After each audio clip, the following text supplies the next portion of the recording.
Hi everyone, this is Syrian Girl. I am honored to present a hero, Major David McBride, who leaked the Afghan war crimes files to the Australian media.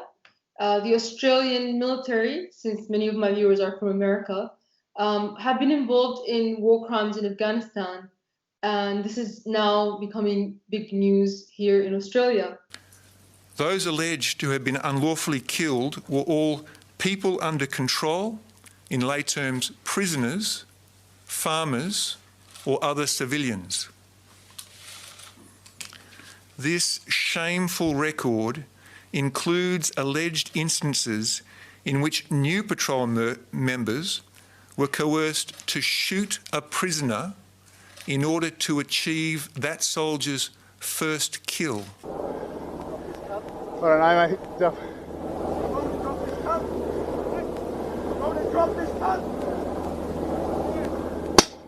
Because my viewers, a lot of them are international, and they haven't been following Australian news. Yeah. Essentially,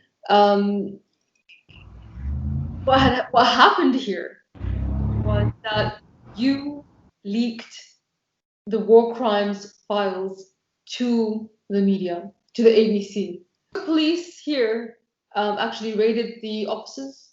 There was charges filed against journalists, which are now dropped. And there we get the Brereton report, which supposedly they've been doing for 4 years, but I'm sure would not have been as strong and as timely as if it weren't for your leaks. That's my perception, but please tell me. Yeah, there's nothing like hard documents. And I gave them, I don't know how many, at least 100 secret documents, or maybe not, 1,000 pages, three. I was surprised how much I'd given them when I went to the sort of police headquarters and we were preparing for the case, and they said, do you want to go over all these files? This is part of the evidence of the case. And this, I had to copy. It was a bit like if you've seen good on you. Yeah, the story about the Watergate thing. But I had to go and copy them at night in the secret, sort of like in the secret office, and it's like well, no one was watching, and print them out. And yeah, there's a lot. I did give them a lot. And that made the difference, I guess, for the journalists.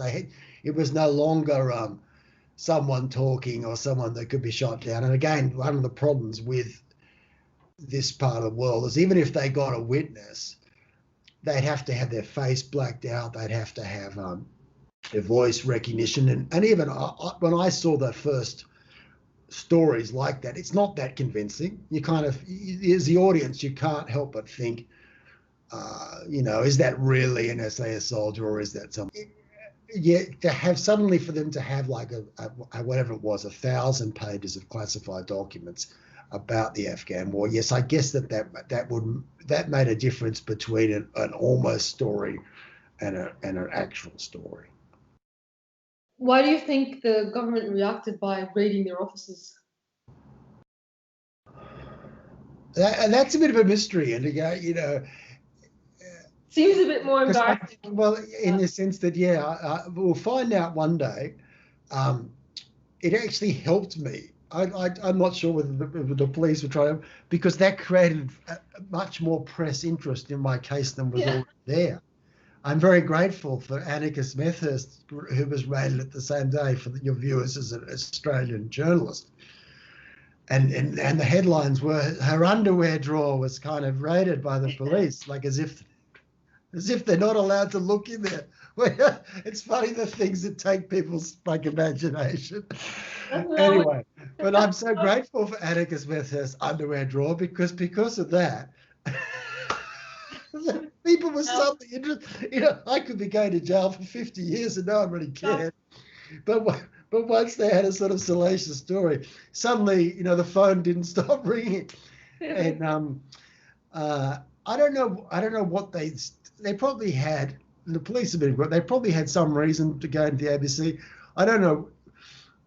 It's not clear because they had all the documents. Maybe they were trying to match up the documents they found in my house were the documents the ABC had or something. I don't know. They didn't necessarily have to get anything from the ABC. It wasn't clear. I wouldn't be surprised with the way this government works. As I said, so much is about appearances. And I love this as a poetic justice kind of thing, is that I wouldn't be surprised if the raids were to intimidate journalists and that they weren't really trying to achieve anything because they actually had most of the things that they needed. Did you give them that? Like, did you actually give the police those files first? No, they ran in my house. They got. I was kind of on the run in Spain. I knew that I was likely to be arrested because the Afghan files had gone to air. It was relatively clear that they'd got the documents from me, because this is one of the problems with being a whistleblower. They say, oh, if you're, you've got to go through internal mechanisms first if you want to get something changed. You can't, excuse me, you can't just go to the press. So I've been agitating within defence for many, for 2 full years before I saw the, and I tried everything. I'd written to politicians, I'd seen the police. And so when you go to the press, and everything that the press have got is all the things that you've been complaining about. I mean, it's pretty obvious who leaked. So, I was in the frame, and I knew I was in the frame. And so I took off to Europe, and I'd got a payout from defence, and I thought I was going to try and make a new life. I thought I would take up the activism over there and see if I could get change. And while I was there, they raided my house and they found all the documents. At first, I was like angry at myself, and I was like, we should have destroyed them. But about a day later, I said to myself, no, I'm glad you didn't destroy them, because to destroy them would have made it look like I felt I was a criminal and I felt I was guilty. And I kept them. I deliberately kept them because I thought that they would protect me. And I thought that if I destroyed them, and then I tried to make these claims that, the government were doing terrible things, there was war crimes and blah, blah, blah, blah. But I'd lost the evidence. I'd never be able to prove it. And by having the evidence, I'd be able to say, look, this is something I truly believe in. I believe this is worth standing up for. The evidence is here. And I didn't destroy it because I don't feel like a criminal. I feel like I'm an activist. Well, that's the thing about whistleblowers, we're always told, over and over and again, if you see something, say something, report crimes. You're encouraged to whistleblow in a corporate setting, but suddenly when you're like whistleblowing on literal mass murder and corruption and embezzlement of trillions of dollars, suddenly no, that's breaking the law. So I know, it's pretty funny, isn't it? I mean, even now today. They say, oh, the Australian government are like, oh, it's good to be a whistleblower. It's good to report on your soldier buddy who shot the Afghan. Very, very good. But if you report on us, very, very bad. So do you think it's because your report didn't just implicate with those small? Yeah, that's it. That's still that's what they're angry about. I almost don't want them to drop the charges. I mean, some parts of me wants it to be ended, but I want to see that the generals are answerable for what they've done. I don't want to. I won't be satisfied if it's just a couple of people at the bottom end, corporals. That's too predictable. That allows the same abuses to go on in the future. Yeah, you blame a few bad apples, few scapegoats down the below. Yes. And then everything's good. But it was the organisation, it was the worship of public image that created that problem. The turning a blind eye to good people who stood up, bullying them and preferring the evidence of charlatans because they were better press. Those bigger issues need to be dealt with, and I'll be very disappointed if they're not, and the generals get away scot-free, and the politicians. So I want to keep going with that. But you're right, it's hard to get people interested. And I notice this is one of the awful things about, being a whistleblower, especially for a government department. If you told on someone for like misusing a $50 cab charge, it'd be a result. They'd get in trouble, and they used to chase me for sort of cab charge, even when you had permission to use a cab or whatever, but you'd lose the receipt. They take that kind of thing seriously. But yeah, if you've got a story about 50 murders and organised government cover up and medals for murderers, it's the people don't really want it. It's just too much for them. They don't really want to know. It's like go back to the cab charge. I'm more interested. You know what? As someone who came from the Middle East and became a citizen in Australia, I have to say, from my observation, the fact that they fixate on those cab charges is just to create a perception of being very clean, orderly, no corruption, to conceal the fact that there actually is a lot of corruption. I think that's you're right. crazy if you think that there's corruption, because even those cab charges are the things that we like. Even those we follow through on. I think I grew up in quite a privileged background. In fact, it was very privileged, and I went to a private school or whatever, and I didn't have any. Often you don't realise what you've got because you just don't have anything to compare it with. But I grew up believing most people are good. I'm beginning to see. It's taken me a while to realise that actually.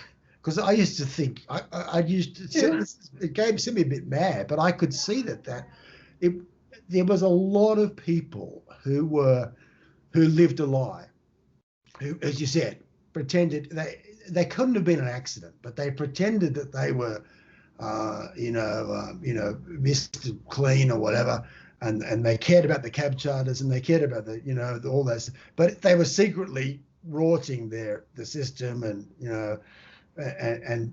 having an affair or whatever. But I was quite surprised. That's pretty prevalent. I think you're right, and I haven't come to that easily. I've come to that conclusion hard. But I think there's a lot of people who do that, who are actually in business or whatever to try to skim things out. And I think it's even more sinister that they pretend. They don't even say, "Oh, I don't care about the rules" or whatever. It's not obvious. They do things to cover their tracks, by making sure the cab charges are done. Meanwhile, they're stealing, $100,000.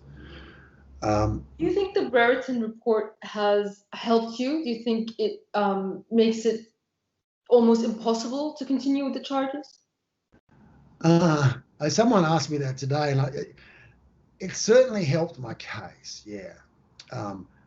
But it's a bit like, the government trying to put you on charge. It's a bit like a big US Army tank, coming towards you. And I've hit it with a couple of, and I'm like this sort of partisan with the RPG, and I've blown a track off the tank, and I've dented it with another RPG. And it's slowing down now. It's like, it's grinding and it's not working quite well, but it's still going on. And, and that's what it's a bit like. We have the fact the charges were dropped against the journalists, and the government came out and said, we can't prosecute the journalists because the story was in the public interest, and we don't prosecute public interest journalists. Now that's like an RPG hitting the tank. That's going to make it harder for the prosecutor. The second one is in the public interest what you did. So yeah, and the Brereton one again. It's like it hasn't pierced the armor, but again, people are going to say, well, even if you try and deny that, the Afghan files was one of the things that led to Brereton. David McBride leaked the material to the Afghan files. You're not prosecuting the people that ran the Afghan files because it's public interest. And you say part of the whistleblower, I laugh at it, they must stick in their throats, but part of the sort of whole Brereton summary has been, we could not have got this far without people coming forward and pointing out wrongdoing and standing up. And that must stick in their throat because they know that must apply to me as well. Now they have to now sort of say, okay, he was a whistleblower, but he was the wrong type of whistleblower or something. They're going to have, which is not going to be easy for them to say that, because they can't even say I've damaged national security. They could say that, stand up, because, and this is one of the reasons, one of their weapons they've got is a secret court where they can close the court down and nobody can hear. But, and I think, again, these people are quite evil, because I think the only reason they've done that is so they can run totally ridiculous arguments without the press and the public saying that doesn't. Like when they try to say you've revealed secret information about the war in Afghanistan, it's like the war's been over for 6 years.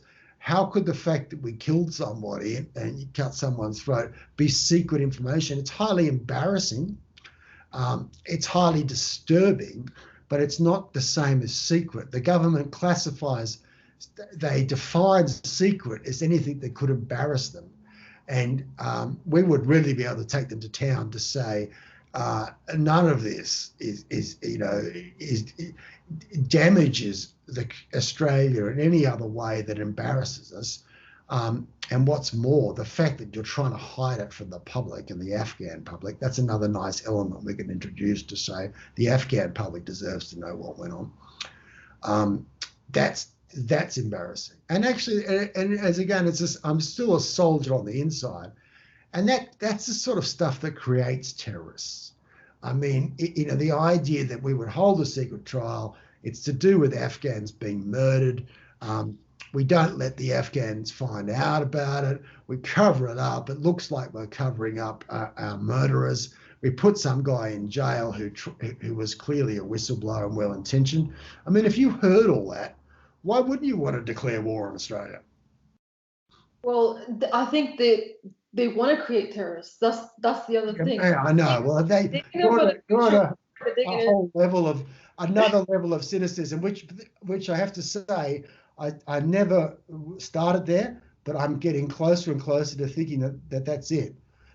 Because this is one of the things I saw in Afghanistan. I started off thinking, it's just so incompetent, we are so incompetent. And now I changed, and I suddenly have this light bulb moment to say, this is not incompetence. We do not want to win the war. We want to perpetuate the war. And I think that maybe you're absolutely right, and you will know this, and some of your viewers will know, and it's because the security services increasingly run things. And even though the average person probably wouldn't, want to create terrorists, the security services do, because they know it's good for their business. They know that war is good for, might be good for Australia, but war is good for America as far as they're concerned. It's good for their friends. It's as I said, it turns public money into private money. And I wouldn't be surprised. And there's probably somebody in a basement in Washington with a PowerPoint and a whiteboard, and they really believe it is good for America to create terror. And they've got, they might even have a degree from Princeton or something, and they are telling people, yeah, no, it's good in the long run. We create terrorists, we destabilize governments, and don't think it's bad. Don't get carried away that we're actually the bad guys. It's somehow this is helping America in the long run. There are probably people who believe that, and they don't realize how damaging that is. And once you get to, I believe it's a bit like the Roman Empire. Once you get to a stage where you're that depraved, you deserve to fail. Where you will, where you will kill your own soldiers. Your soldiers are like gold, generally. They're people that are prepared to give their own life for their country. They come from a very, often, almost always anyway, a very tough background. And they front up and they basically say, you can kill me for Australia or America, but I believe in what we're doing somewhere. Now, if you start wasting their lives in order, to corporate profits, I mean, it sounds like a sort of a cliche. As you said, I think that we do want a great terrorism. I think that we do cynically waste the lives of soldiers all too free, and well, let alone the people of Afghanistan and Libya and Syria. You know, they mean nothing. I mean, the WikiLeaks, you know, one of the many thousands of really good points, but the idea that we had just simply lied about how many people we killed in Iraq, and we thought, oh, that figure doesn't sound too good. It sounds a bit big. We'll just, you know, whatever, 150,000, we'll change that to 100,000. You know, official stat. You know, that's the sort of bullshit, and that's like 50,000 lives. And if we know the truth about wars, as Julian Assange said, we might not rush into them so much. Well, I'm an anti-war activist. Yeah. If it's a war of self-defense, yeah, exactly. I'm not going to be against it. Like, as you see, my other country where I was born, Syria, is fighting a war. I'm not going to say lay down and die. You know, so I'm not. But I also recognize that war is ugly. You know, it's you can't make it beautiful. Yeah, and that's a good point to make, and we'll talk about that at length, because that is actually a good point. And I think you're absolutely right. The idea that we were going to go there, you know, we only had a relatively small amount of soldiers, but 3,000 or something. But the Americans had 100,000 troops at one stage, and they're not highly trained. And the idea that people were not going to get killed when you're dropping bombs and only bad guys, I mean, that was a myth. That was a lie. That's not what happens. And if that's what I've said, if you really don't want war crimes and murders, you shouldn't be sending the troops in the first place. And it's real hypocrisy to say, oh my gosh, you know, some soldiers killed some farmers. It's like, what did you expect was going to happen when you invaded a country and you send these guys into, you know, they do their best, but that's what happens in war. And the idea that it was not going to be ugly and just, you know, we were actually creating a new kind of hell. And it was a lie that we tried to sell the public, that it was going to be some sort of surgical thing. They love that word, surgical, and we were just going to like shoot the bad guys like in a movie, and you know, no innocent people were going to get killed. I mean, this is one of our other themes. We were more interested in the image, dropping bombs, looking tough, because that one, George Bush got returned on an increased majority in the 2004 election, and that's, unfortunately, that's my theme, is that we don't really fight wars to win. We fight wars to win elections, you know, and everything we put out is really just an ad, and it's an ad for the consumption of the domestic audience. And at places like Afghanistan, Iraq, and Syria are great for the unscrupulous politician, because they're so far away.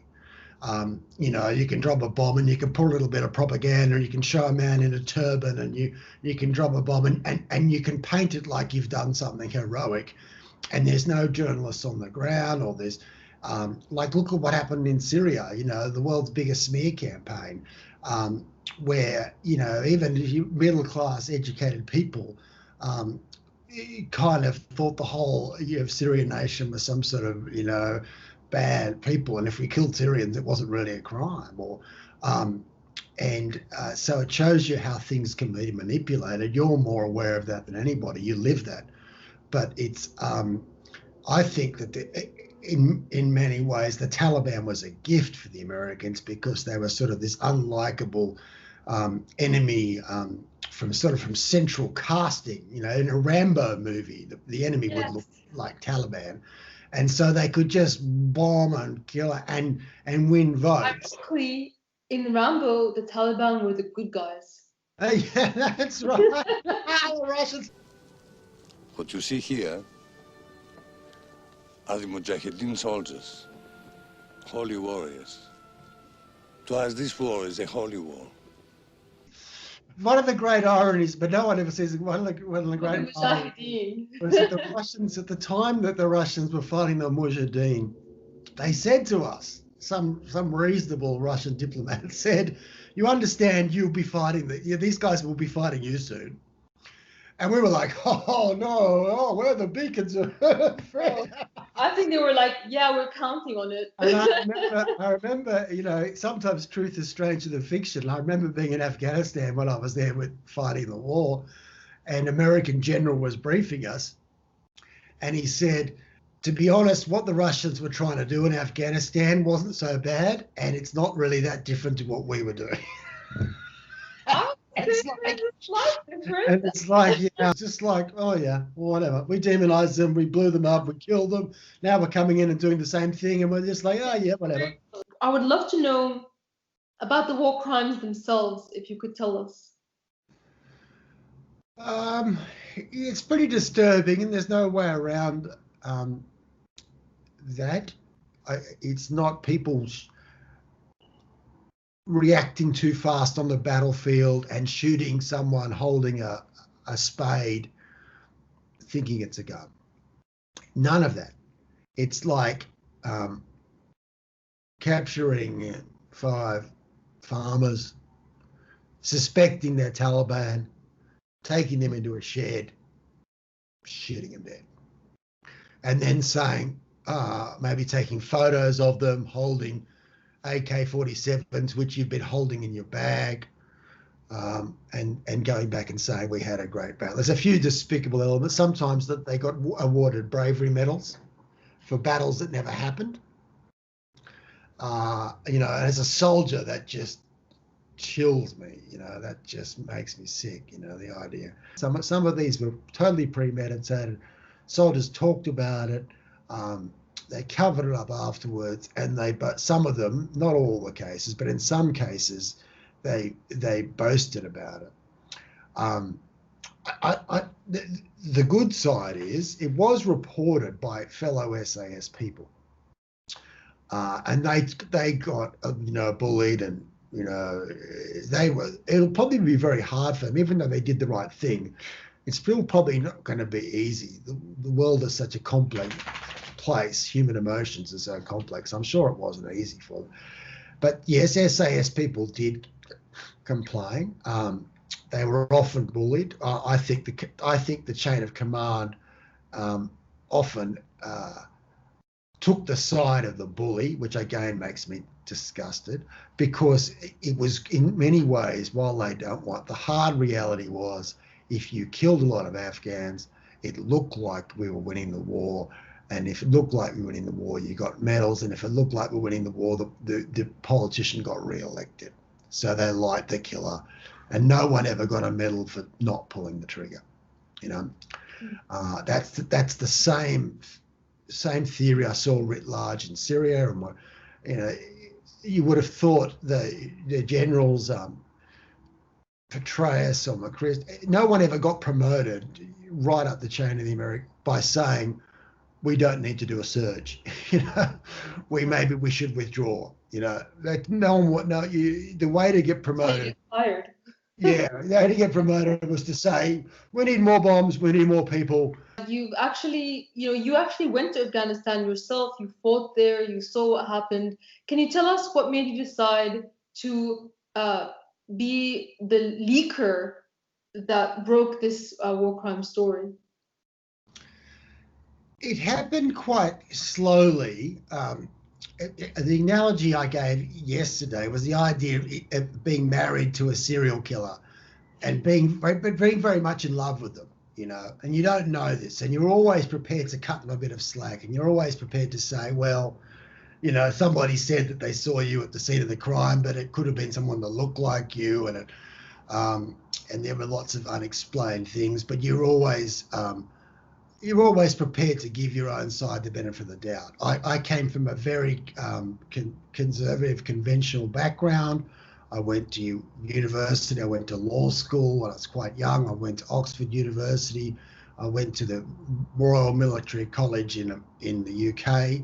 I was a proud member of the UK armed forces. I really believed that, at least in the Western world, our armed forces were a force for good, and that while exceptions happened, they were rare.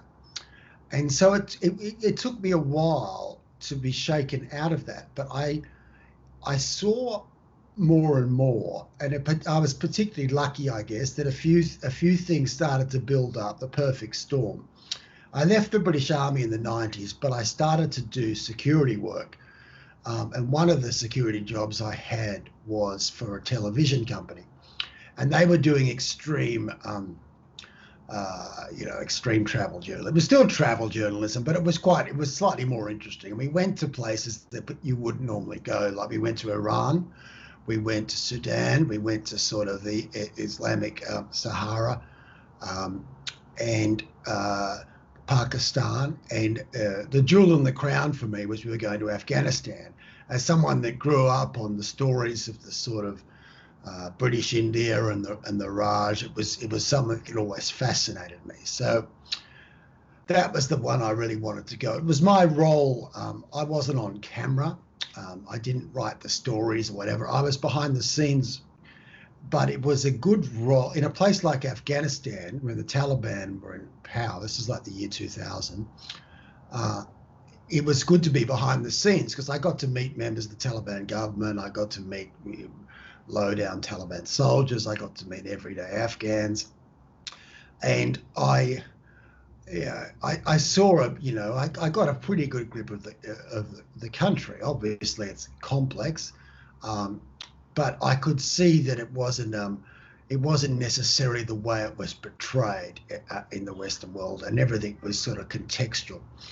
Anyway, I didn't come away any great activist about Afghanistan, but at least I had some sort of, I wasn't completely naive as to what it was actually like there.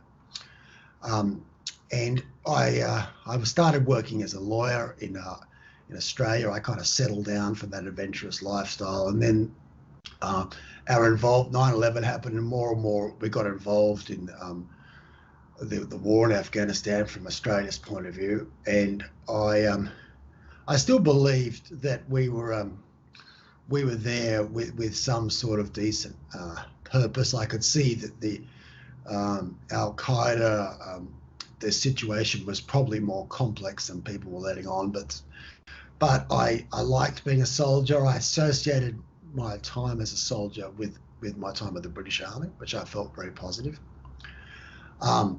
And to get to Afghanistan to do sort of combat missions was the goal, and I got to do that, and I was very proud.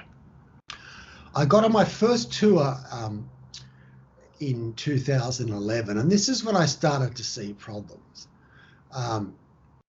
The army's a bit like a sort of a corporation that you get up and move to a remote location. And like all corporations, dominated by meetings and PowerPoint. A lot of PowerPoint. You'd be surprised how much in a war zone, how much PowerPoint there is. And what started to depress me, that rather than actually really helping the Afghans, or really even fighting the Taliban in a way that was sustainable, we were doing PowerPoint slides as if we were sort of some sort of which said, "Oh, next year we were going to win," or "Next year we were, we were turning the tide," and we're making slow, steady progress. All these cliches that we used to put out, that people are coming over to us, and I knew that in 20 years. So. Yeah, exactly. And you know what? This is one of the because they rotate. The Americans used to rotate 1 year, do a full 12 months. Every year from 2002, they said, "We're turning the tide. Next year will be the turning point." And nobody said, "But you said that last year. That's we've got to get real." And I wasn't trying to sort of criticize them. I was actually trying to get a result. I still have a sort of soldier mindset, and I was like, "What are we're never going to win, whatever that means, if we keep pretending." It's like cheating in a scientific experiment. If we keep pretending that what we're doing is working and it's not, it's going to keep failing. It's a bit like any kind of business that's actually making a loss but pretends they're making a profit, and of course it's only going to get worse. And I could see that we were more popular in 2002 after we kind of like cleared the Taliban out than we were 10 years later in 2012. And by that time, we'd spent like $1 trillion. And I'd also worked in politics before I rejoined the army. So I had a little bit of a scope then. And I began to see the sort of bigger picture, to say, the general public would think, well, we must be doing a good job in Afghanistan because we wouldn't be spending $1 trillion otherwise. But they didn't realize that spending money in Afghanistan was good for politicians. It wasn't their money. And by paying some contractor to put in like a road or highway or whatever with government funds, American taxpayer funds, was a way for the sort of politicians to turn public money into private money, in the sense that the American taxpayer would pay for a new superhighway in Afghanistan. Didn't matter whether anyone was going to use it, how long it took to build, or you get to choose whether they actually needed water. But we build them a superhighway. With a lot of infrastructure projects you probably didn't need, and then the company, there was one particularly like Halliburton that Dick Cheney was in, or there was one called DynCorp, which ran all the bases, got for huge money, and that turned out to be corrupt as the days long. And so, but the politicians would get rich because they'd either leave political life and go and work for one of these big corporations like Dick Cheney did, back and forward, or the contractor would give big donations back to the politician's campaign, because I knew that the only way to survive in politics is you need to get a lot of money for your next campaign. So if you give some contracting company a big contract to build an airfield in Afghanistan, the next time your election comes around, they're going to give you $100,000 for your campaign. And so it's a way for you to turn public money into your own money. There was very little thought about whether we were spending money. There was a lot of corruption in that. I'm sure that the bill for the road might have been $100 million. It probably cost $20 million. $80 million was being funneled into, side companies, flunkies or whatever. And apart from that, and this was the central problem, I think. We never really cared about winning. There was no such thing as winning. We were there. It was like what I called the Instagram war, in the sense that like those Instagram famous people that have wonderful pictures about their life. Here's my beautiful lunch. Yes. Here I am in Paris. And, a lot of the time their real life is nothing like what they portray with their weekly one-shot photo. And that's what the war in Afghanistan was like. As long as we build a school, because schools were obviously some sort of self-fulfilling, if we build a school in some village where there's no jobs, suddenly the world's going to suddenly get better. We build a school, we get a photo, and we'd send the photo back to Australia, and then you'd kind of get votes in Australia. It didn't matter whether they really needed a school. It didn't matter whether the school was going to be like knocked down like next week or whatever. The idea was to get a photo of a school. The idea was to get a photo of a bridge. And it really wasn't. And the reason I say this, and it was quite conviction, was that there was no one doing the metric about, are we actually winning? Are we improving? Do the Afghan people want this? Is this direction we want her to go? There was some hard shoulders. No Taliban were allowed to, come into the government or whatever, simply because. And the other hard shoulder was as long as things looked good. The only time, I don't think they cared about war crimes. I don't think they cared about corruption. The only thing they cared about was if anyone found out. And then it became a press issue. As I said, the God was image rather than fact. We were trying to run the Afghan war like that. It was all about image, because it was based on a lie anyway, in the sense that the idea that the Taliban, the Afghan, were some sort of danger to the world, which they weren't. When I was there in 2000, they were desperate they wanted water, they wanted food. They had a big famine, and hundreds of thousands of them had died. And they weren't interested in world revolution.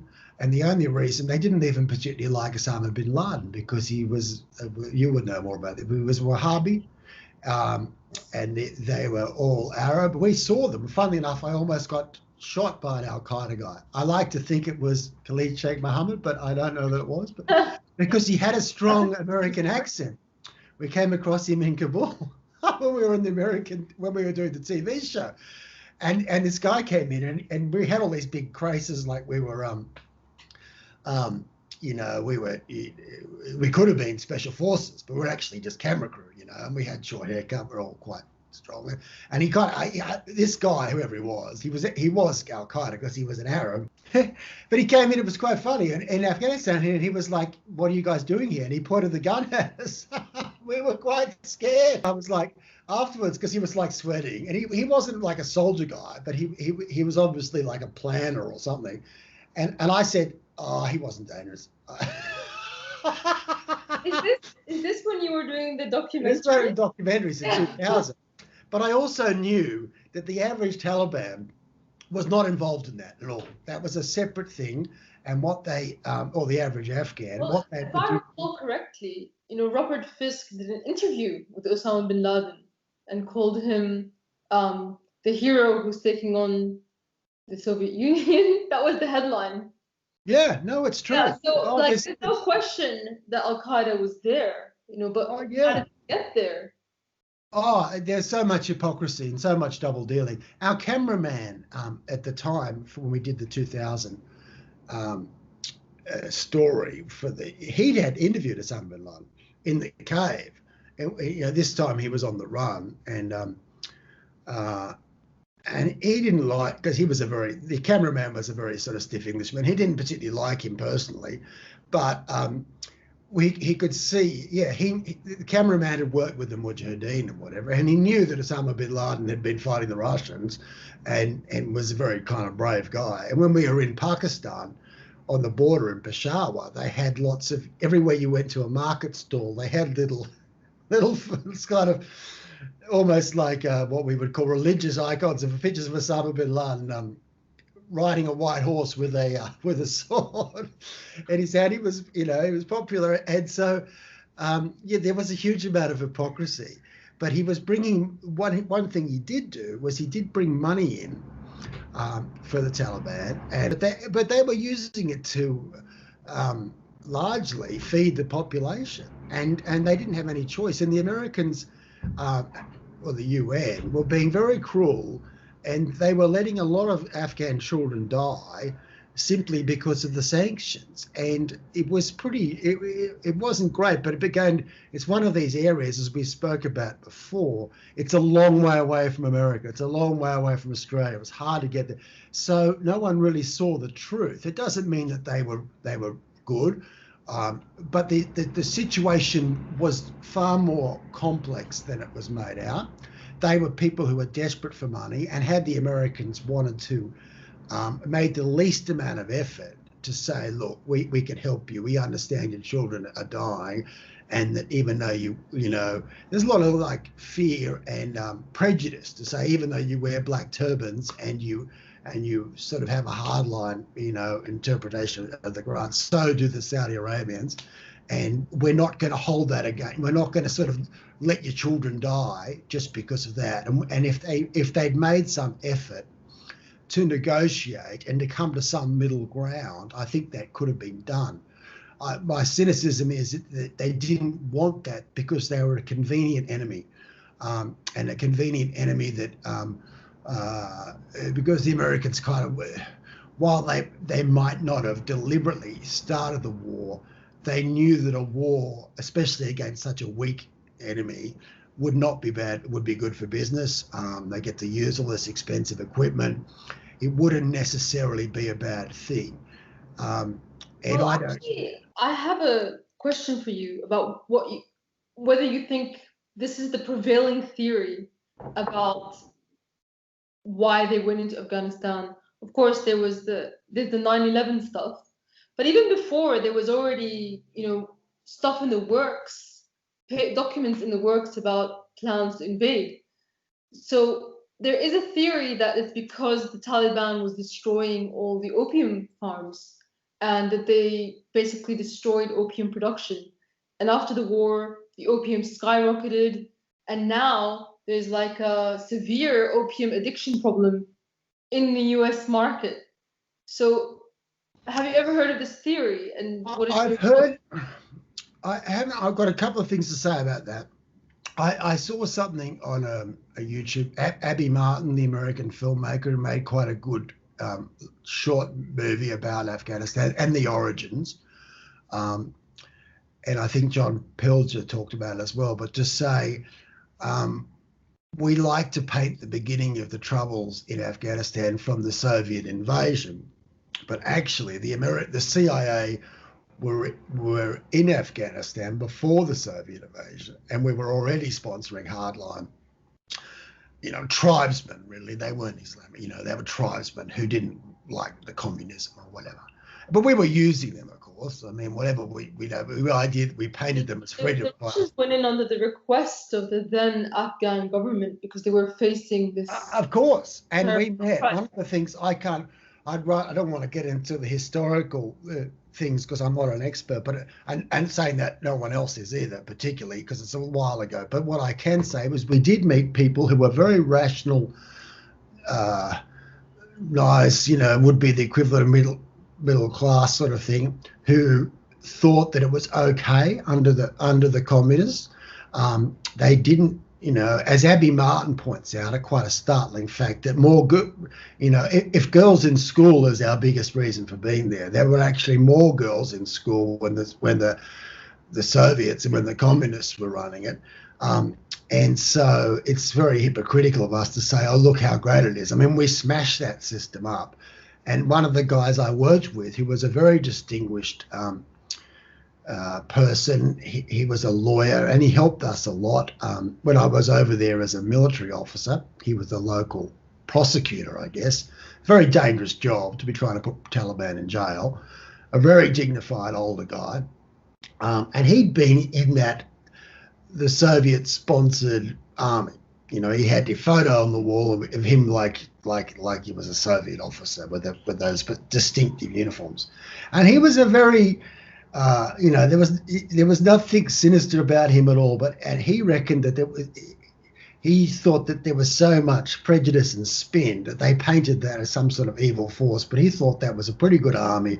He was proud to be a member, and he didn't think, unlike in the Rambo movies, he didn't think that there was anything to be ashamed of, and he actually thought that was actually a good period in Afghanistan. So things were complex. Yeah, people were happy. Some people were happy under the Soviet. It wasn't that they were going around killing every people. And a lot of the people that weren't happy were the same people that wanted to fight us. And so, yeah, it's not nearly as simple as we would like to paint it. We met another guy over there. Again, you saw this. We met some hardline Talib. We met people in the middle. We met one guy who was a bit like Hamid Karzai. He was Americanized. He'd been in America.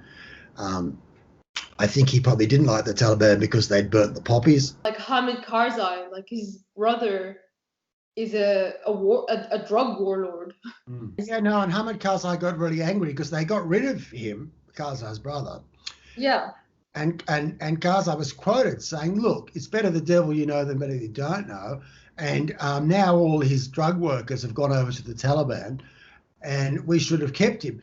And the terrible thing about it, there was an element of truth to what Hamid Karzai was saying, but it did also show what a crock, the whole war was. When he was saying, look, it's better to keep, we've invaded this country, it's better to have a narco thief. We're going to put that in charge. And the idea that we were there to really do a good job or anything, it was, perhaps in some ways, it did make the place safer. But the idea that you'd put in a narco terrorist and say, look how good we are, Yeah, it was a bit ridiculous. People don't understand that. Like, the media never talks about it. And they had actually burnt the poppies. Now that's sometimes you hear some propaganda to say that they didn't, but they did. And they did because they did. This is why I had sympathy for them. They were a group that had a belief system. It might not have been totally what we believe in, but at least it wasn't all about money.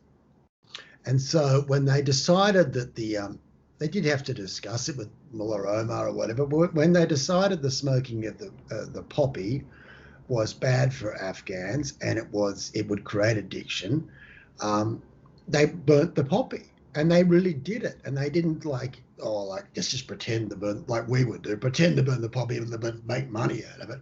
And actually, to their credit, I mean, as I said, when the children were dying of starvation, they still didn't go back to growing the poppy because they realised that would make them, that would mean that they stood for nothing. If you're a party that's meant to be on your belief systems and you actually go back on it, and that's one of the reasons why, in reverse, why I got so disgusted with our own side. I mean, if you claim to be the country, the force for democracy, for freedom, for human rights, if that's your whole raison d'etre, and it turns out that you lie, you cheat, you steal, you murder, I mean, that's very sickening. It's one thing if you're like, some sort of tin pot South America and you don't claim to be the world's leading light, but it becomes very cynical and sinister when your whole, when everything that you're meant to be based on, it doesn't even have to all be a lie, but you start doing things, it's a bit like pedophile priests. I think that's what became. It's worse than just a pedophile. It's when you are meant to be holier than thou. When people come to you for support. General Angus Campbell said about the leaked war crimes report that's been finalized now. He said we have lost our moral superiority, and I'm like, what moral superiority? And that's what I agree with. That's right. Well, you're saying it now, but I was a believer, and I agree with. There's quite a few things about speech which are good. I agree with that. I agree with his apology to the Afghan people. I think what the irony is, and I guess it's kind of funny, but what he wouldn't like to agree is that saying, everything he says about the soldiers also applies to him, and it also applies to our politicians. We have lost the moral authority. They try to say, oh, well, we didn't kill people. Well, actually, of course, they did by sending in like 100,000 troops or whatever to some, country, and we've kind of invaded. And while they killed Australian soldiers as well. Yeah, of course. You did kill people, and that's okay. But what the SAS soldiers were accused of was basically thinking this is all too hard. We're always the Taliban. We don't know who they are. Sometimes they're lying in wait. Sometimes they pretend to be farmers, whatever. So if we just go into villages and kill people randomly, they will fear us. And the local people will kind of think, who's worse? I'm scared of the Taliban. I'm pretty scared of the Australians. So maybe I'm not going to join the Taliban, whatever. So that's the kind of theory that they had, the up the Congo theory. That's why, it was calculated. And while, the killing is sort of what people remember, the fact of the matter is, and as a lawyer, I can see it in a bit more clear-eyed and not get carried away with that. But it's effectively breaking the law, thinking you're above the law because you think your plan is cleverer than the law, and you're going to break the law because you think it's the means justify the ends. But that is exactly what the generals did on a big scale. They broke the laws all the time. And again, they would say to me or to you, but the means justified the end. We had to look at the Iraq example. I mean, everybody knew that the weapons of mass destruction was a crock. They knew they had a plan to go into. They wouldn't have gone in if they didn't know it was a crock. You know, if they really thought for 1 minute that Saddam had weapons of mass destruction, they wouldn't have risked sending soldiers in. Oh yeah, of course, it didn't make any sense.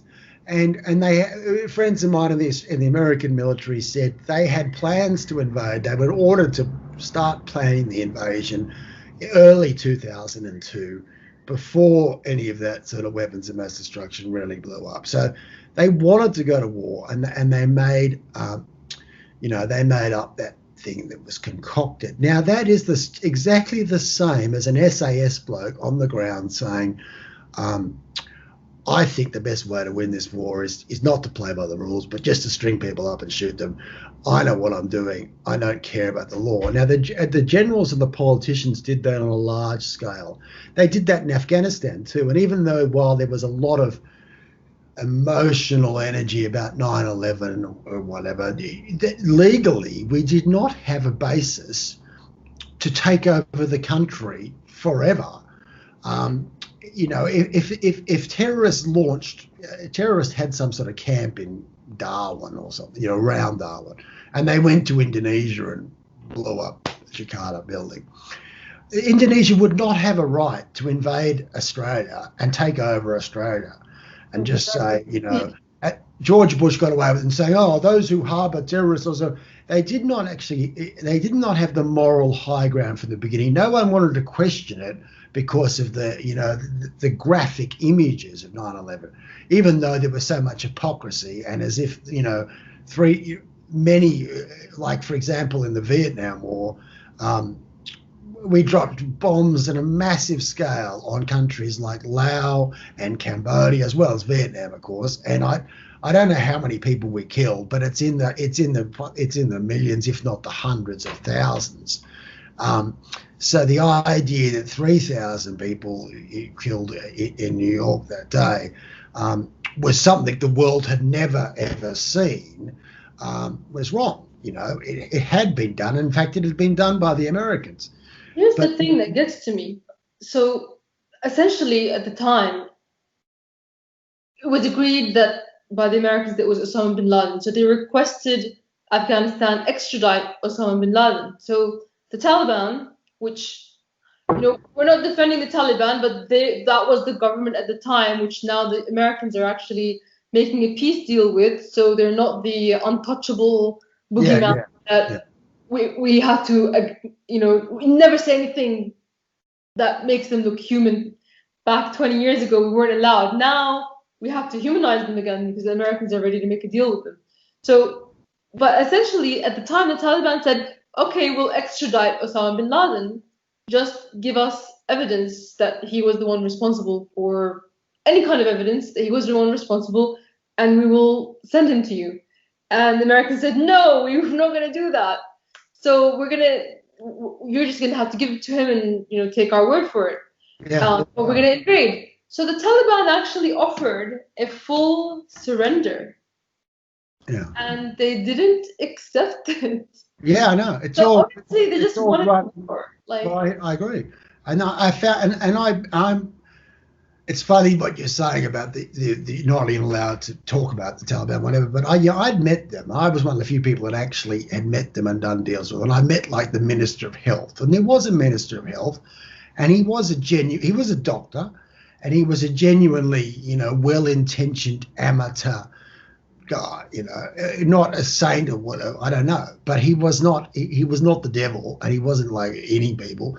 He was trying to fix the sick people of Afghanistan, and that was kind of typical a medical doctor. And so they were the people. I met them, and then I agreed that they did actually act relatively reasonable. There was no link for them to the attacks, and they were actually quite horrified by it.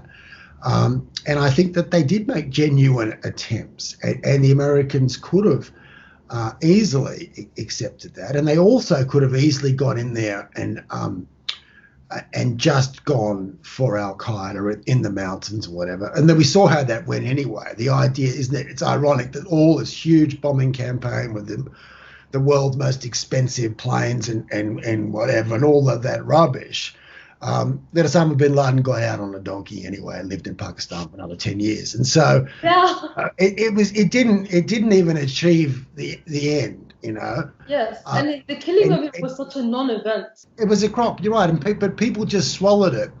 I think it was the beginning, and this is probably why it emboldened them to go into Iraq. It was the beginning of sort of what they call kill TV, and people watched those videos, and the politicians could see this was an opportunity, as they have a very cynical saying in the military called. Well, they probably have it everywhere, but they say it a lot in the military, saying challenge is opportunity. And it's the sort of thing that Dick Cheney would have kind of said, which basically means, you know, turn a little bit of bad news into a lot of great news. You know, I wouldn't be at all surprised if he could see the attack on the Twin Towers meant he was going to make billions, you know, and they were just going to be able to use this as an excuse to rack up the defense spending, to go over there, bomb a country which was almost like a target in a target range, in that as far as any Americans, nobody real lived there, people in turbans and donkeys or whatever, so they could just bomb it. No one was ever going to find out what happened there, you know, and as long as no one ever did find out, everything was going to be great. And they controlled the media. They had Fox News, and there was no one willing to you know, speak up for Afghanistan. If they had, they would have been, you know, shouted down. And once this is the sort of modus operandi I've noticed that we do in Australia as well. Once you find any kind of organisation that is compromised in some way, like the Taliban were, the rule book gets thrown out the window. Well, we have international law, and the idea is you're meant to be, you know, guilty until proven innocent. I mean the other way around, but innocent until proven guilty, and you're meant to, you know, we're meant to follow the law in every case, international law, and ironically, the Americans claim to be, you know, the rule of law country. I almost have to. I feel sick when I hear Mike Pompeo say we're all about the rule of law, when of course they're the absolute opposite of that. And once they think they've got an excuse, like the vulnerability with Iraq was of Saddam Hussein, even though the Americans had built him up, they could manage to paint him as a sort of madman. And then once you've got that vulnerable organisation or person, all bets are off. You can break the law. You can, you know, it's like cops finding a homeless man and beating him to death. You know, that's how we work. The international law. The fireman who sets the fire, or the pharmaceutical company that creates a disease. Yeah. Yeah. But you know, on that point, but that's why people like you are important, because the dissenting voices, and we don't have enough in Australia. But luckily, I've been really buoyed by seeing more around the world, people like Taylor Hudak, yourself, and it really helps, because you feel like you're not alone. Obviously, we are voices in the wilderness, pretty much, but more and more people are beginning to see. You don't have to believe everything that we believe, but you just have to take what you're being told is true with a grain of salt. I think I told you a story about how I met my first Syrian that I ever noticed, and he was repairing my TV in Sydney. And it was when I wasn't really interested, didn't know much about Syria. I was already complaining about Afghanistan. I knew what the stories we were telling about Afghanistan were not true. I knew that it was all about public image. And he said to me, look, you seem like we got on really well. He said, you seem like a good guy. And he said, do you want to know the truth about, and again, he had to, probably like you, he had to kind of choke back the emotion, because it's hard. And he said, what you're being told about Syria is not true, you know.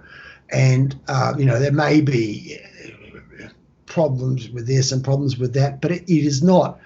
You know, it is not Nazi Germany. And I could already tell that he was right, and to say, yeah, and it was good to hear that, to hear real people to try to question the narrative that so few people do. I'm a big, again, from what I've seen in Afghanistan with first-hand experience, I know that we do things called information operations and psyops, where we will do false flag attacks. Generally, we do it on small scale. We might make something look like the Taliban did something in order. We might pretend that someone's an informer to us when it is not, so that they will, get killed or something. But on a big scale, yeah, it's pretty disgusting. Anyway, that's the way it works. They probably do it to us. But we use the same sort of thing on a big scale. I think that the chemical attacks in Syria, I think there's huge questions over them. And you could see it from someone who works in the business, in that sort of army, because the lawyers have to sign off on all kind of false flags attacks. And you could see that the gas attacks had a lot of the hallmarks of false flag, where it benefited us so much for the warmongers who wanted to go and bomb or whatever, the gas. And even if it wasn't the Western powers, which it probably was, but smaller groups who could see it would be benefit for them. And again, a lot of people in the West are slightly naive, and they don't realise how ruthless some of these groups are. And if that means killing their own people in order to justify the big picture, yeah, they're going to do it. Absolutely. And yeah, I could see that, and I could see what was going wrong in Afghanistan was happening in so many other places as well, because it was all about the narrative. The narrative slowly, I think probably only from the 1990s, the narrative had become more important than the reality.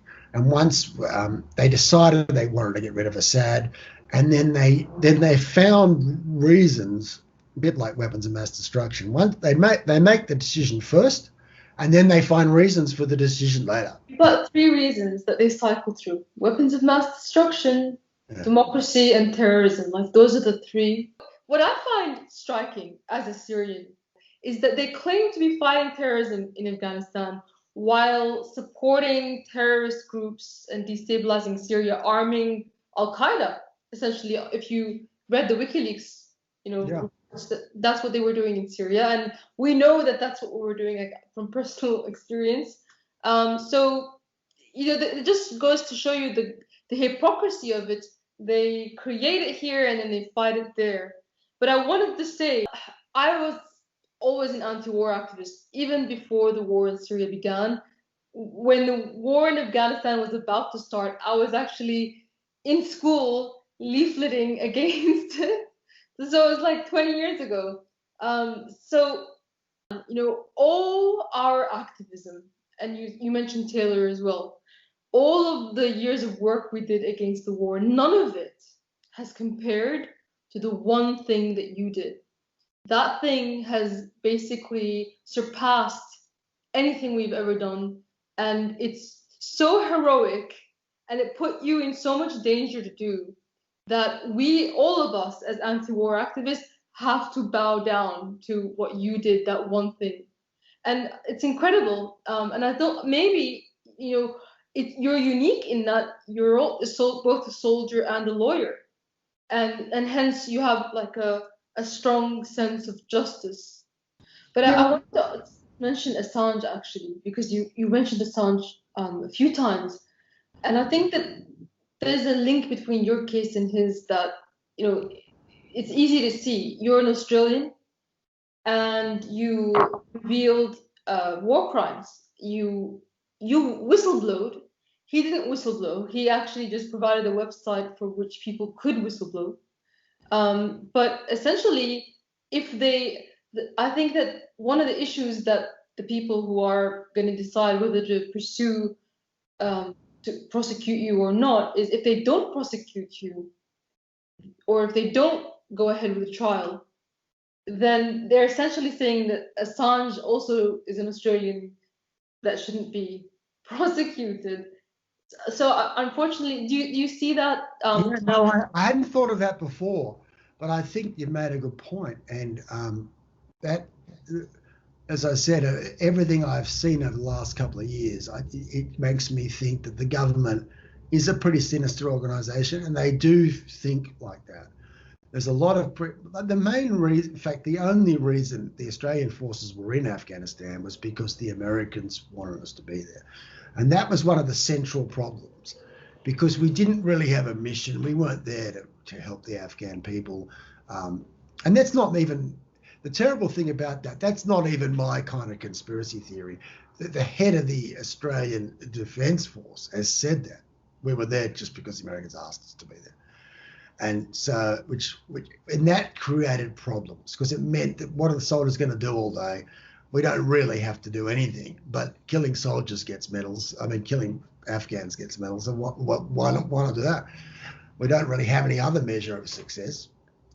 That's also a great point, actually, because the fact is that we're there, essentially, they're telling us on television that we're there for Australian interests, and so for some reason Australian interests has something to do with Afghanistan and in schools, which doesn't make sense. But essentially we're there because America is telling us we have to be there, and America is telling us we have to allow an Australian citizen to be prosecuted and sent to a banana republic. And the thing that your leaks have threatened that because now, if the Australian public were to say, actually, I don't think we should be in Afghanistan, this has nothing to do with us, it's put the Australian government in a difficult position because they want to obey whatever the Americans tell them to. Would you say that that's accurate? Yeah, no, I think that's right. Again, it's hard for me. I've got a few supporters who would agree with that, but that's unfortunately hard for the average Australian, even the educated average Australian, to grasp. But I think that, and that's what my ultimate goal would like to be, would be to put that war on trial, and to say, and to put the so-called strategic relationship on trial, and to say, look, I get the theory. We have to do whatever America wants, because if China ever invades Australia, America will help us or something. It's just not realistic. And I think, a bit like we were discussing before, the real reason is not because they actually think China's going to invade us and America will save us. Not that that's a good reason for us to give away our sovereignty. It's more, if you do business, if you're a politician that aligns itself with America, you get lots of bribes and kickbacks and trips to America, and you'll be appointed to some good board or whatever. It's really, they're doing it for themselves. They're not really doing it. And the strategic relationship is for politician to politician. It's not actually to help us. And I think that's what I'd like to attack, to say they dragged us into an unjust war. It was a disgrace. It was a disaster. It was always going to be that way. And we need to, it's not about the Afghan war for me. It's about the possible war with China or any other country that's going to come after that, and getting the public to say, no, enough. We need to stop getting suckered in to things which are for everybody's benefit except the people. But my viewers would, I have to say that they would be dying to know more about what you think was going to happen with China. If you have any insider information about it, if you want to say it. Well, it was a bit like the war in Iraq, as I said. I mean, and this is one of the good things about being an insider in the Defence Force, and is that you can talk with quite a lot of authority. People who are not bullshitters, they have told me that they had plans. They were told, it was the worst kept secret, they had plans to invade Iraq in early 2002. They were told to get on with it. It was going to happen. It wasn't a theory. It was going to happen. And they were moving equipment there, long before the whole weapons of mass destruction thing.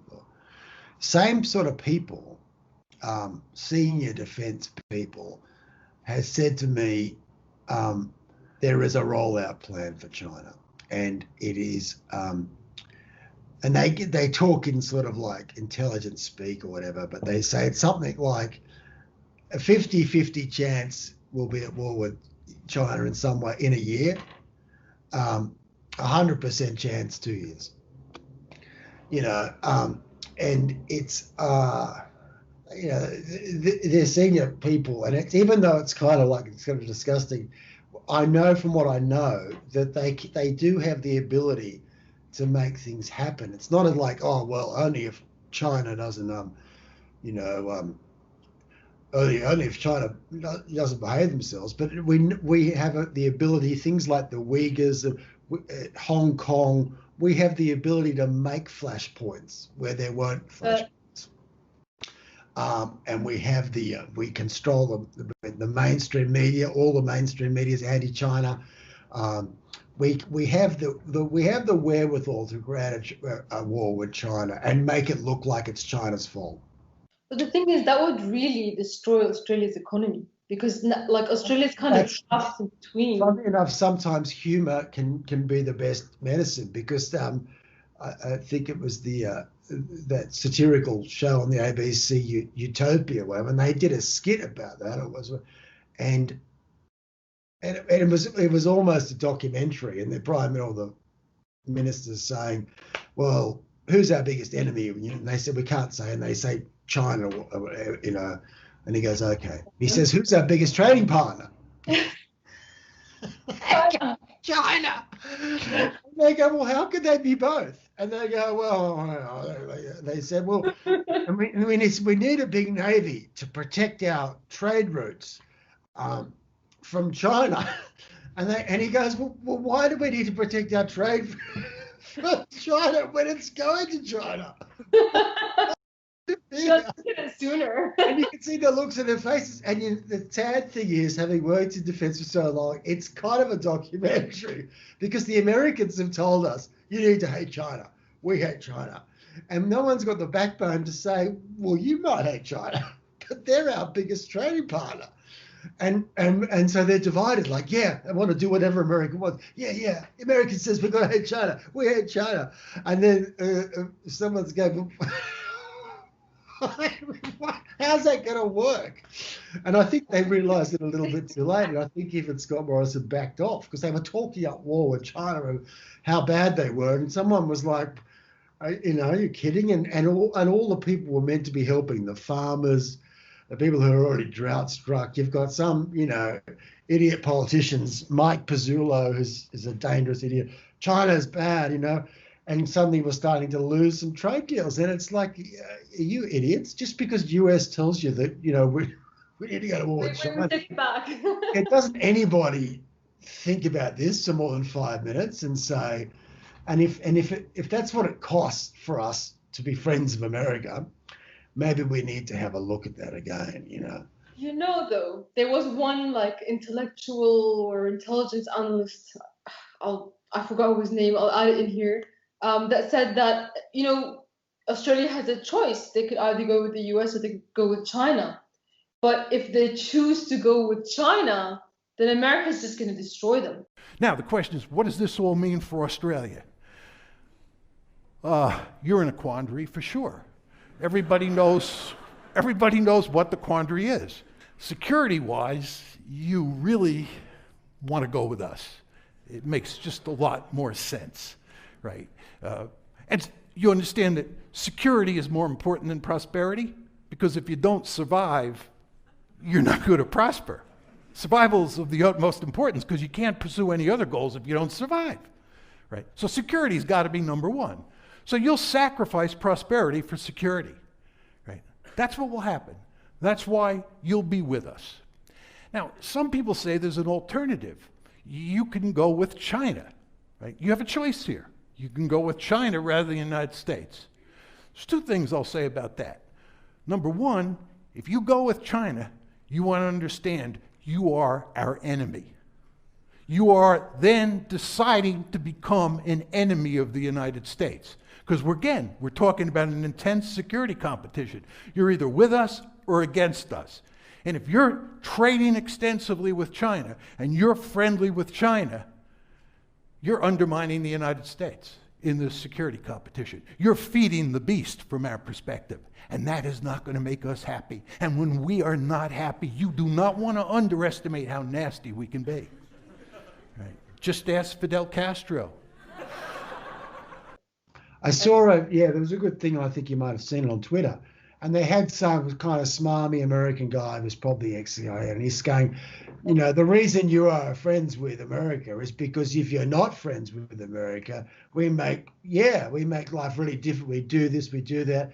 And the Australian audience are like, like they're kind of laughing. It's pretty sick. They're really idiots. Well, they realise that he's actually, you know, it's a threat.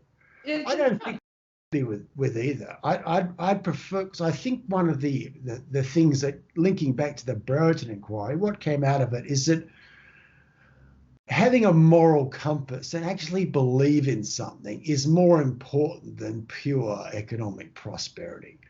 And if we have to stand on our own, and if we even get invaded or whatever, I'd rather get invaded and be a country that stands for something than to be this, you know, this gimp of a country that kind of throws themselves over to whatever powerful neighbour, you know, will give them business. I mean, we can try and stand on our own, but if it doesn't work, hey, it'd be a really something to be proud of. I mean, it's a bit hard to tell kids to stand up to bullies in school. We're like, oh, it's good to stand up for bullies. It's good to have your own opinion. It's good. And then when they get older, it's like, oh, well, we need to totally get in bed with two nations, both of which we can't stand. You know, what happened? What happened to standing up and being, you know, having strength, moral courage? When did we abandon that? There is option C, which if any Australian politician were to ever say, they would very quickly be removed, is Australia starts making its own weapons and defending its own borders. And of course. Then not having wouldn't even need that many people. Anyone else's foreign policy. We don't even, of course. That's an Australia I'd like to live in. That's an Australian I'd like to. And you know what? We do okay. We would do okay. And plenty of countries have taken on America with AK-47s, and they've done okay. And all we really need to do is to protect Australia. We don't need to be, as someone else pointed out, another one of those geopolitical thinkers, once you have an army that is capable of deploying a military to other countries and fighting wars, you are invariably going to send it to other countries to fight wars. It seems to be a self-fulfilling kind of prophecy. You pretend it's to protect, but you boys with their toys, if you've got something, you're going to end up using it. But if we just concentrate on protecting our own island, we'd be better off, you know. You know, it's interesting that China has an army of like the population of Australia. Sure. And yet they don't go into these adventures. They do economic warfare instead. That's a good point. You're right. And this is why this kind of yellow peril thing that it's talked up, it doesn't make any sense. They've got no intention of invading Australia. They kind of own Australia. Why would they invade their own holiday resort? They bought all of the freaking trading partner. I mean, it's kind of nuts. Of course they would. And you're right. They're not interested, and that's one of the irony. In fact, it's not even irony. It's a disgustingness when the Americans are kind of people like Pompeo slating China and telling Australia we couldn't possibly get in bed with China.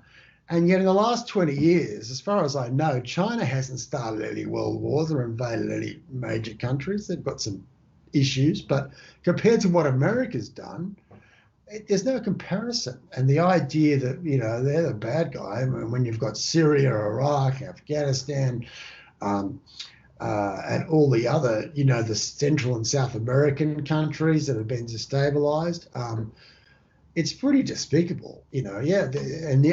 My sister, who's a well-intentioned person, sent me something she got on Facebook or something, and it was like, you know, the hidden world of Chinese influence or something. As you said, this is sort of very disturbing. And it's when you get things like that, it's hard not to kind of get wound up. But I wanted to say, look, it's a bit like don't you realise, it's a bit like the Huawei copy of the iPhone. Whatever the Chinese are doing, they've copied it from the American. If you're worried about them influencing all these things, don't you realise that the Americans have done that in Britain? They kind of own Britain now. I don't know. They don't have any separate foreign policy. Five Eyes is actually, while people don't understand it, it's very 1984. And it means basically America owns all those 5 countries because we all share the same intelligence. Which means we all go to war for the same reasons because the same intelligence. You can't, if you're in Five Eyes, you can't not go to war if one of the, you can't say, oh, count me out. I've got something better to do. Yeah. Like you're all. Your secrets. Yeah.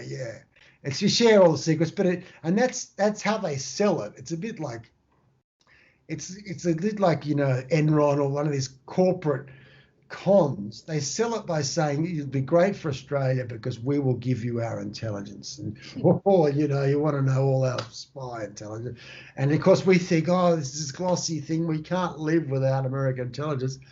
And again, it's a little bit of boys with their toys. They want to go, oh yeah, we'd like to get American and then once you're roped into the timeshare, you think you're going to get all this stuff that you didn't already know. But American intelligence is extremely flawed, kind of anyway. They didn't prevent 9/11. They didn't prevent they didn't even know the Iranian Revolution. They didn't predict anything going on in Afghanistan. I mean, they're failures of American intelligence. It's hard to think of. Want to be outside of the Five Eyes. Yeah. And so anyway, but once you're in the Five Eyes, and you can't get out. And in fact, this is a disturbing thing linking it back to my case. When I was being prosecuted in the early court cases, and it still makes me angry to even have to say it, the Attorney General's lawyer came in and said, well, we have to pause the case for a few weeks because we need to get the Americans' permission because of Five Eyes. And we need to find out the way they want to play it. It's, as you said before, and I changed the subject as usual, but it's quite possible that the Americans are putting pressure on the Australians to prosecute me because, as you rightly said, they see if I get off, that makes Assange possibly, it weakens the case against Assange. And even though some people say, oh, that's a grand theory, I mean, they overthrew the regime in Ecuador in order to get him. So there was nothing that they will stop at. So they will certainly put pressure on the the Australians, to say you've got to keep prosecuting. That's why I don't think they'll drop the charges, even though the case is weakened. But even though it's going to be extremely embarrassing, I mean, for them, that's why I want it, ideal world, I want it to blow up in their face. And it's good to speak to someone because you get it. You can see all these kind of issues, and not everybody does. And so it's quite of a lonely trek for me. But it's good to speak to someone like yourself who can see those broader issues, and that don't make you feel like that you're a mad conspiracy theorist, that you see that that's a possibility. When you speak to the mainstream media, they're going to talk about the war crimes and Australian honour and stuff, but they're not going to see, or they're not going to want to see, or not going to want to talk about it. That's Well, I mean, I've already done a few tweets on it, but it's a little bit ironic, isn't it, that even they're talking up SAS whistleblowers and people doing the right thing and exposing war, and isn't this terrible? We've seen a lot of that lately. Isn't this terrible?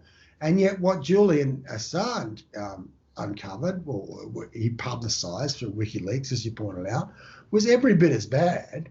And yet he's going to jail forever, and the Australian government don't want to do anything about that. And the disconnect between the two things. Yeah. Is it bad to kill Afghans? Yeah. Is it bad to kill Iraqis? Yeah. Do you put people in jail for exposing that fact?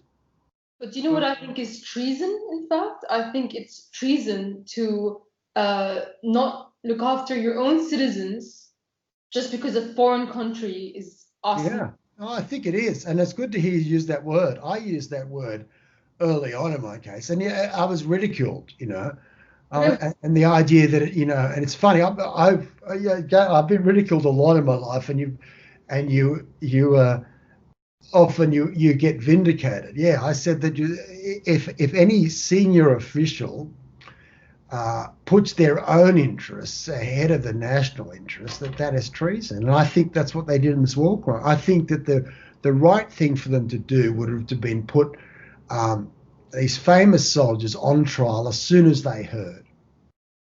Whether or not the public opinion would like, that was the right thing to do. And the reason they didn't do it was because it was better for their careers to pretend it didn't happen, push it under the carpet, push it down the road 10 years. It's been 10 years now. And they're saying it'll be another 10 years before there's even, like, the trials are over. And that is treason, I think. That is putting, because, sure, it's better for the general to say nothing else. It's better for the general to draw it out.